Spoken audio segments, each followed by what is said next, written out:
புரியுதுங்களா? அப்போ சனி எங்க இருக்கான்னு பாருங்க. சனிக்கு 3 விசேஷ பார்வை உண்டு. சனிக்கு 3 விசேஷ பார்வைகள். என்ன சார் விசேஷ பார்வைன்னா 3ஆம் பார்வையா பார்ப்பாரு, 7ஆம் பார்வை நேர் பார்வையில பார்ப்பாரு, அடுத்த அவருடைய சாய்ந்த பார்வை 10ஆம் பார்வை. அப்போ 1, 7, 10 சனியுடைய பார்வைகள். அப்ப இந்த சனியோட பார்வைகள் நீங்க எப்படி கணக்குன்னா ஒண்ணு இல்லைங்க. சனி எங்க இருக்கான்னு பாத்துட்டீங்களா? First point. அவர் ஏன் எங்க பார்க்கணும்? அவர் சுபரோட வீட்டுல இருக்காரா, பாவியோட வீட்டுல இருக்கா, உங்க லக்னத்து என்ன தொடர்பு இருக்கா நீங்க ஜஸ்ட் நீங்க எஸ்டிமேட் பண்ணிக்கலாம். புரியுதுங்களா? இதை எடுத்துட்டு சனி எங்க நிக்கிறவரோ அங்கிருந்து அப்படியே சனி மேல இருந்து எண்ணுங்க. சனி இப்ப லக்னத்துல இருக்காரா, சனி வந்து அப்ப லக்னங்கிறது 1, 1, 2, 3. அப்ப 3ஆம் இடத்த சனி பார்ப்பா. புரியுதா? 4, 5, 6, 7, 8 அப்ப 7ஆம் இடத்த சனி பார்த்துறா. புரியுதா இல்லையா? 8, 9, 10 10ஆம் இடத்த சனி பார்க்க. இப்போ லக்னத்துல சனி இருந்தா லக்னம் சனியோட பார்வைகள் லக்னத்துல இருந்து 3ஆம் இடத்துல பார்த்துடுறாரு, 7ஆம் இடத்தை பார்த்துடுறாரு, 10ஆம் இடத்தை பார்த்துறாரு. அப்போ இந்த அந்த சனியின் அந்த பார்வைகள்ல சந்திரன் வருதா, உங்க ராசி வருதா? சந்திரனா ஒண்ணு இல்லைங்க, ராசி, உங்க ராசி வருதா? இந்த இடத்துல இருக்குன்னா சனியோட பார்வைக்குள்ள இருக்குன்னா உங்களுக்கு வந்து பாத்தீங்கன்னா புனர்ப்பு தோஷம் இருக்கு. First point. புரியுதா? சோ அடுத்து வந்து புனர்ப்பு தோஷங்கிறது வந்து பாத்தீங்கன்னா அந்த சனி யார் நட்சத்திரத்துல நிக்கிறான்னு பாருங்க.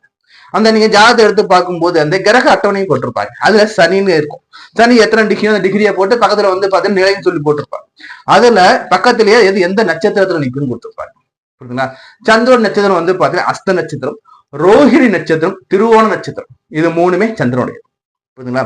ரோஹிணி நட்சத்திரம், அஸ்த நட்சத்திரம், அதே மாதிரி வந்து பாத்தீங்கன்னா உங்களுக்கு திருவோண நட்சத்திரம். இந்த 3 நட்சத்திரமே சந்திரனுடையதுங்க. அப்ப இந்த 3 நட்சத்திரத்து மேல சனி பகவான் இருக்காரா, புனர்ப்பு தோஷம் இருக்கு. First point. அடுத்து சந்திரன் நம்ம பார்க்கலாங்க. இந்த சந்திரனுக்கு வந்து பாத்தீங்கன்னா ஒரே பார்வை, சந்திரோட பார்வையை விட்டு பெரிய விஷயம் இல்லை. புரியுதுங்களா? ஏன் நான் சொல்றேன்னா சனிக்கு நேர் 7ல இருந்தா ஆட்டோமேட்டிக்கா சந்திரோட பார்வை சனி மேல விழுந்துடும். சோ அது ஒன்றும் பெரிய விஷயமா நீங்க எடுக்க வேண்டாம். சோ அதே மாதிரி சந்திரன் எந்த நட்சத்திர சாதனை நிக்கான்னு பாருங்க. நட்சத்திரம் நிக்கிறது சனியோட நட்சத்திரமா இருக்கான்னு பாருங்க. சனியுடைய நட்சத்திரங்கள் எடுத்துக்கோங்களேன். பூச நட்சத்திரம் சனியுடையது. புரியுதுங்களா? அதே மாதிரி வந்து அனுச நட்சத்திரம் சனியுடையது. உத்திரட்டாதி புரியுதுங்களா?